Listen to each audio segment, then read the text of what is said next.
Kumusta mga kabayan? Nandito tayo sa West Philippine Sea at nandito rin tayo sa Pacific Ocean. Pero ang announcement natin ay related sa pabasa, pamana at basbas. Pwede na uli mag-order ng ating PPB at mapapansin nyo mga kabayan, may dalawang choices na kayo sa pamana. Pwedeng ethnic version at pwedeng gold version. Ang pabasa, pamana, basbas, paliwanag natin na mabilis lang. Pabasa, magkakaroon ng readings sa iyong pangalan. Babasahin ko anong kapalaran mo at kung paano ito makakatulong sa iyo. Pangalawa, pamana, batay sa pabasa mo, bibigyan ka ng pamana gamit na kailangan mo. Kung kailangan mo ng depensa espiritual, karagdagang swerte, yon ang ibibigay pero depende yon sa pabasa. At ang basbas, basbas sa iyong pangalan, depensa sa lahat ng uri ng sumpa, spiritual na depensa mga kabayan ko. Again, available na yan. Pwede na kayo mag-order. I-visit nyo lang ang www.likamerchandise.com. Kumuha na kayo mga kabayan kasi 1 month preparation yan. Kapag nag-order ka ngayon, kailangan mo magantay ng 1 month bago dumating ang pabasa, pamana at basbas. Ito ay specific na gamit na para sa'yo lang. Check out na kabayan.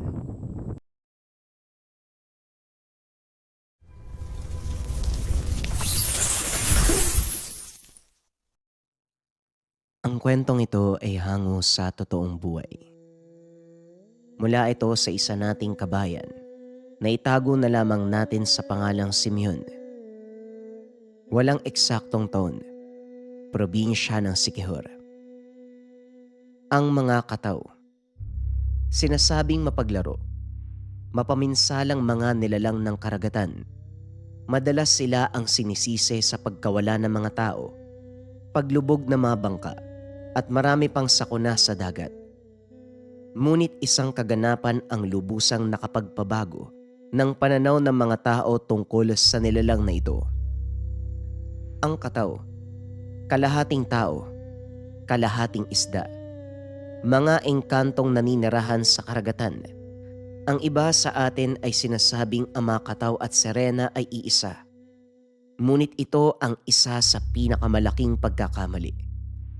Ang mga kataw, mga nilalang na may ulo at katawang pang itaas ng tao at buntot ng isda. Nababalot ng makapal at matalas na kaliskis ang katawan ng mga ito. Kulay itim ang mga mata. Punong-puno ng pangil ang bunganga. Mas nakakatakot ang imahe nito kung ikukumpara sa mga sirena. Ang mga sirena ay may kalahating katawang tao at kalahating katawan ng isda. Maganda at makinis ang balat ng mga ito.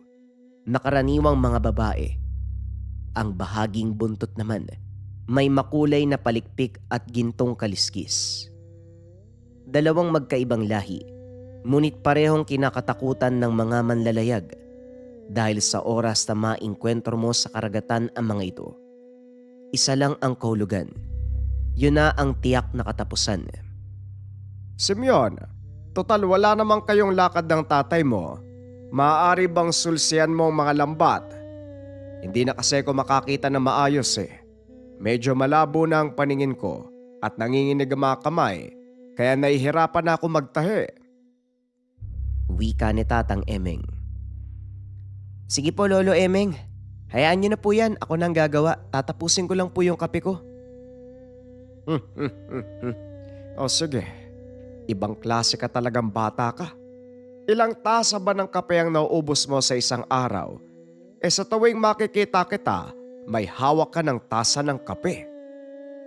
Nakasanayan na po kasi Lolo eh. At isa pa, kaping bigas naman po yung iniinom ko. Hindi nakakasama sa katawan. Ganun ba? O siya sige, maiwan na muna kita. Magpapahinga ako eh. Hindi na maganda ang pakiramdam ko. Sige po Lolo, pumasok na po kayo sa bahay. Isinilang si Simeon sa isang pamayanan ng mangingisda. Buong buhay nito, umiikot na sa dalampasigan. Ang kaalaman sa pangingisda, minanapasama at mga chewing. Dahil sa matinding disiplina, nagagawa nilang panatiliin ang balanseng karagatan. Hindi basta-basta nauubos ang mga isda sa kanilang nasasakupan dahil pinangangalagaan ito ng mga taga-baryo. Walang mangingisda na gumagamit ng lambat na may maliliit na mata. may panahon din ang panguhuli ng bawat uri ng isda at lamang dagat. Kaya naman nagkakaroon ng oras para magparami ang mga ito. Bawal din ang mga dayong mangingisda sa lugar. Sa katunayan, ang ama ni Simeon na si Mang Berto ang commander ng bantay dagat sa kanilang lugar. Madalas sumasama ang ama sa pagpapatrolya sa mga dalampasigan paikot sa kanilang isla, maging sa mga karatig pulo. Nagagawa din nilang bantayan, kaya walang nakakalusot na may masamang balak sa kanila. Pagsapit ng hapon, matapos magtahi ng lambat, inaya naman ito ng ama na lumaot. Simeon, alam kong pagod ka sa pagtatahi ng mga lambat. Kaya mo bang sumama sa laot? O naman tay, at saka hindi naman talaga ako napagod kanina. Konti lang naman yung butas ng lambat natin eh. Mabuti kung ganon, dahil may mga mamimili mula sa Romblon. Dadayo para kumuha ng isda sa atin bukas. Sayang din ang kikitain natin. Wala pong problema tay, sige po, ihanda ko na ang bangka. Banat ang katawan ni Simeon sa trabaho dahil simula pagkabata, sinanay ito ng ama sa mabibigat na gawain. Bilang panganay na lalaki, siya ang inaasahan nitong maging katuwang. Nang gabing yun, matapos magapunan na ganda na sina Mang Berto at Simeon sa paglaot, nag-aantay sa dalampasigan ng binata nang dumating ang pinsang si Rimuel. O Manong Simeon, saan ka pupunta? Lalaot ka ba? Oo Rimuel, may mga mamimili mula sa Romblon bukas eh. Nanghihinayang si tatay sa kikitain kaya sasamahan ko muna. Oo nga, nabalitaan ko rin yan, Manong. Sasama nga din ako kay Mang Poldo eh. Naku, bakit kay Mang Poldo ka sasama? Alam mo namang hindi lalaot yun ang hindi nakakainom eh. Ang mabuti pa, sa amin ka na lang sumama. Nangako na kasi ko kay Manong eh. Baka magalit yun sa akin. Hindi yan, sigurado ko. Hindi nga nun inaakala na sasama ka sa kanya eh. Dito ka na lang sumama. Aantayin ka na lang namin ni tatay. Kung sabagay, ganun naman talaga si Mang Poldo. Mamaya niyan pag nakita niya ako sa bangka, magtatanong pa yun kung anong ginagawa ko dun eh. O sige, sa inyo na lang ako sasama. Pag-uusap ng magpinsan. May kalakihan din kasi ang bangka ni na Simeon.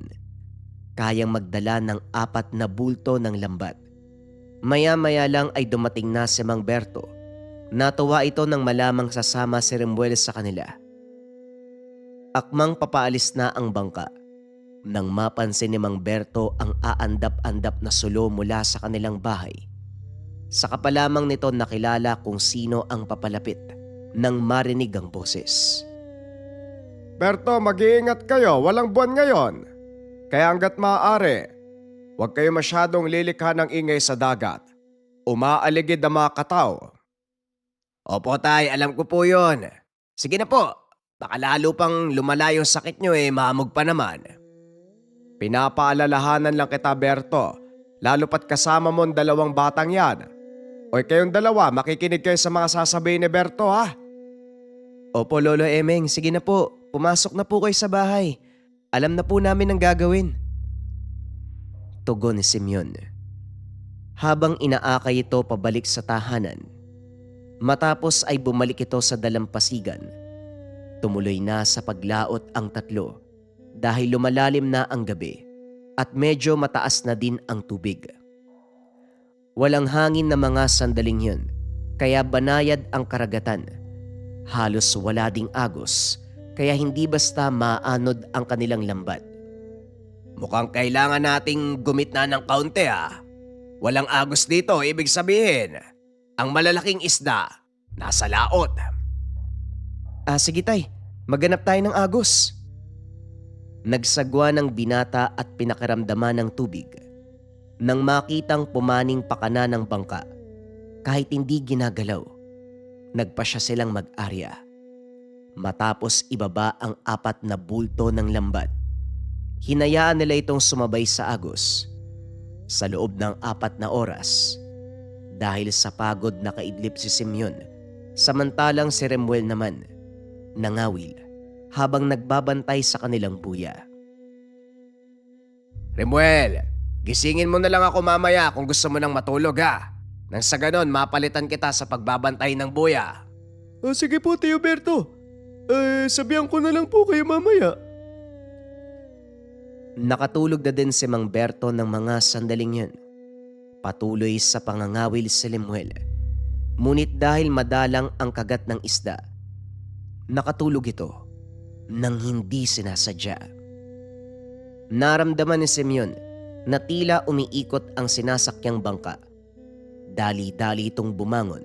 Laking gulat nang makitang napakalayo na nila sa isla.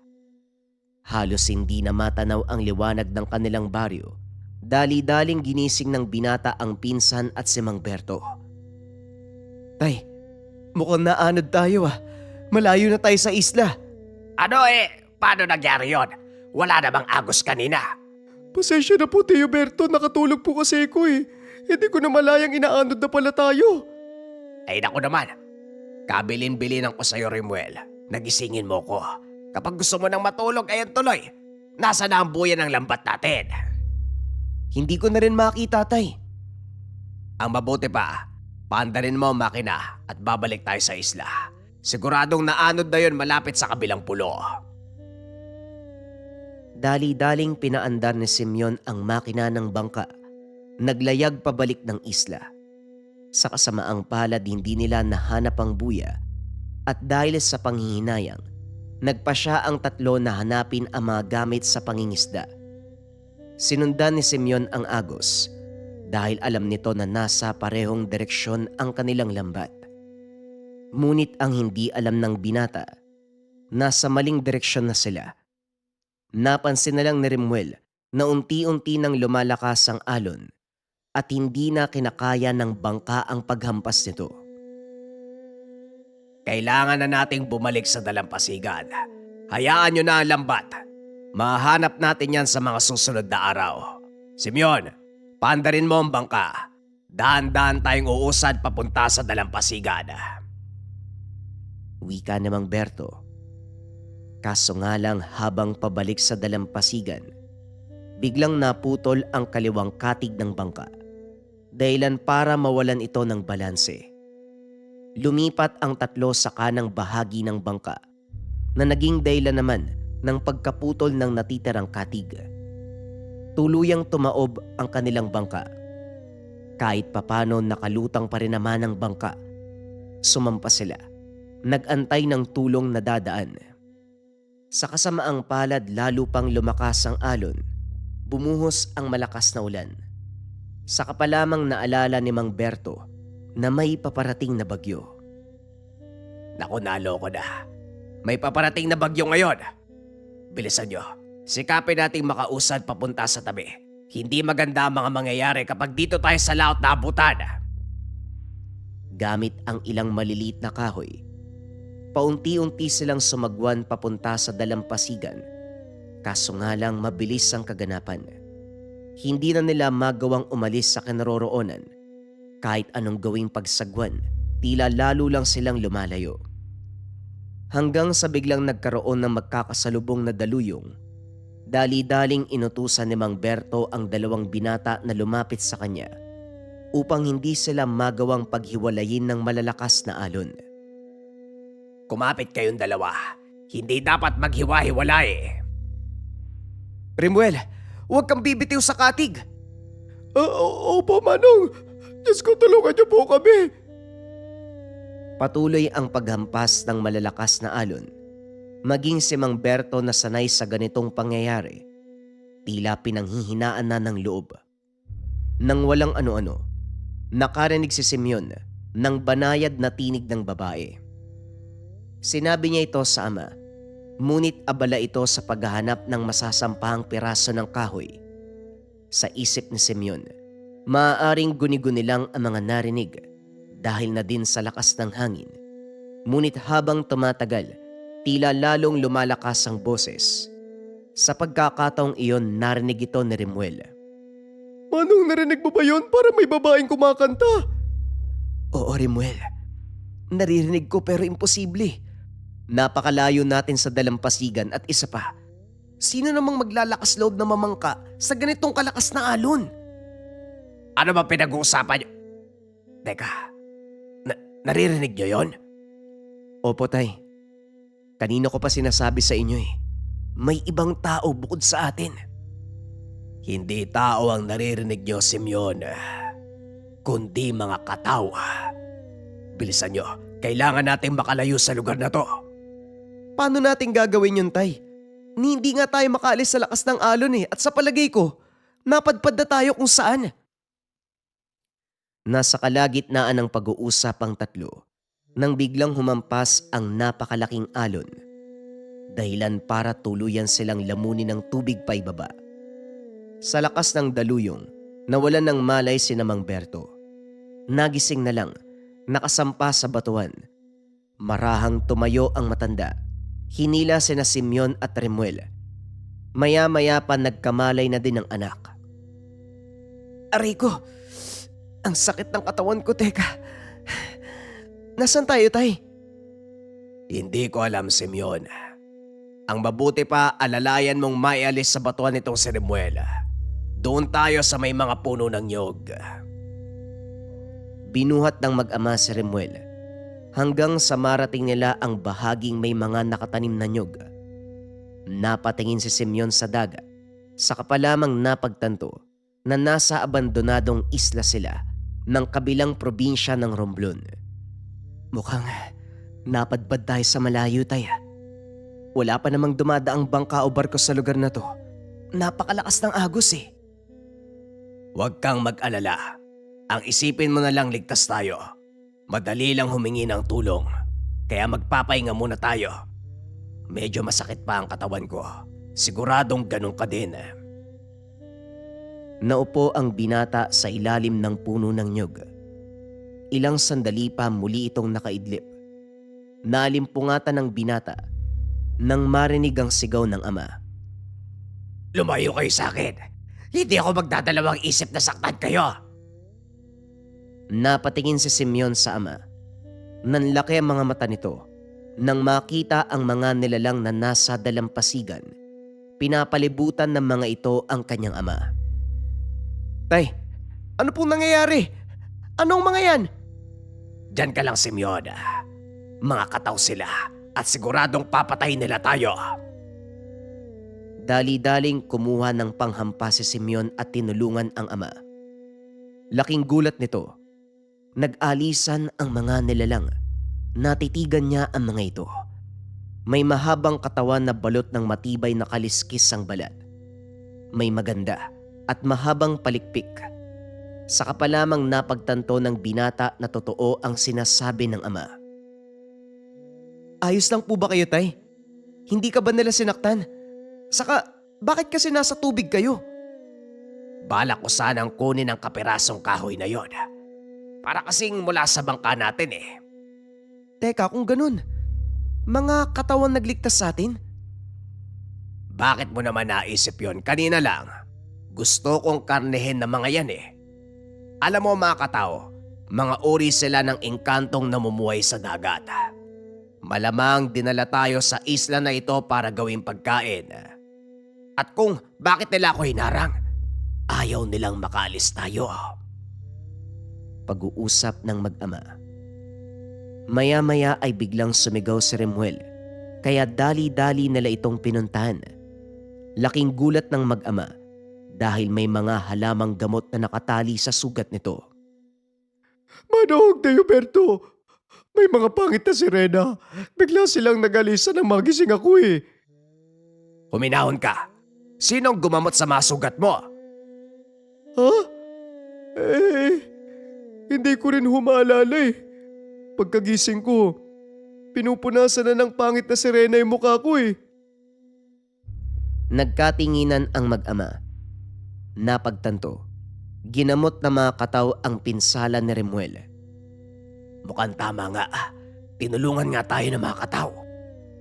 Naupo ang mga ito habang pinag-uusapan kung paanong aalis sa isla nang biglang makarinig ng boses ng lalaki. Pasensya kung natakot man namin kayo. Wala kayong dapat alalahanin. Sa oras na humupa ang bagyo, malaya kayong alis. Napalingon ng tatlo sa nagsasalita. Nakita ang matipunong lalaki. May hawak na tungkod. Nababalot ng puting tela ang ibabang bahagi ng katawan. Malaperlas ang kinang ng telang yun. Lalo pa nang tamaan nito ng sinag mula sa papasikat na araw. Maaari ba naming malaman kung sino ka? Wala akong pangalan, ngunit masisiguro ko sa inyo na hindi kami kaaway. Bakit mo kami niligtas? Dahil yon ang nararapat gawin. Sinisira naming mga tawang balanse ng karagatan. Dapat nga magalit ka sa amin eh. Alam kong hindi kayo ganong tao. Kaya minabuti na mga kalahi kong iligtas ka. At ang mga kabataan, sana lang hindi kami nagkamali ng pasya. Anong ibig mong sabihin, kaibigan? Nakita namin ang mga ginagawa mo, kung paano mong pangalagaan ang karagatan. Minsan ka na ding nagbuwis ng buhay para lang pangalagaan ang aming tirahan.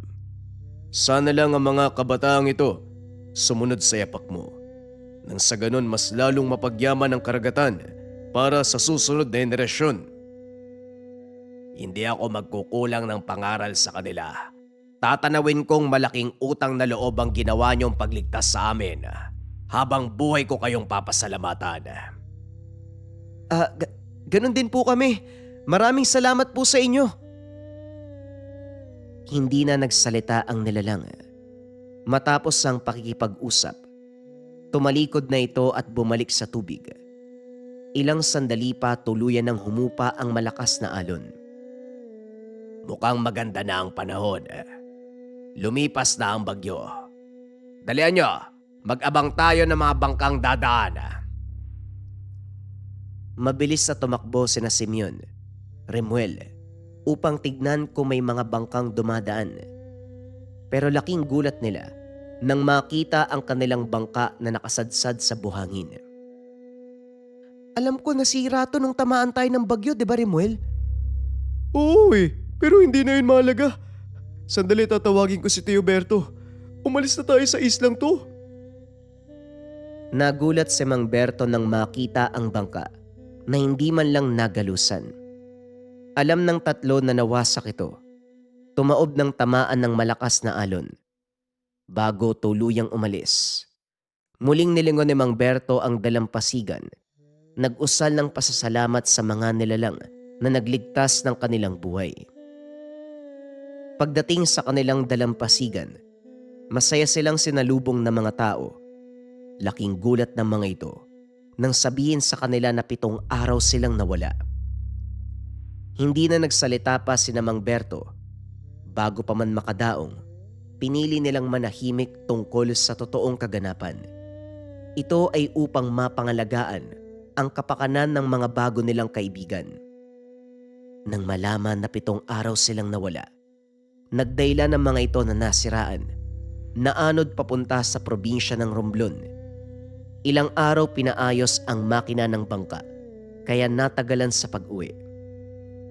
Simula nang mailigtas sila na mga katao, mas pinili nila Simeon at Remuel na sumapi sa bantay dagat. Lumawak ang organisasyon hanggang sa kinilala ng pamahalaan. Para kay Simeon, isang pambihirang kaganapan ang naranasan na kailanman tatatak sa kanyang puso at isipan. Na minsan silang niligtas ng bantay karagatan, nang minsan silang iligtas ng mga katao.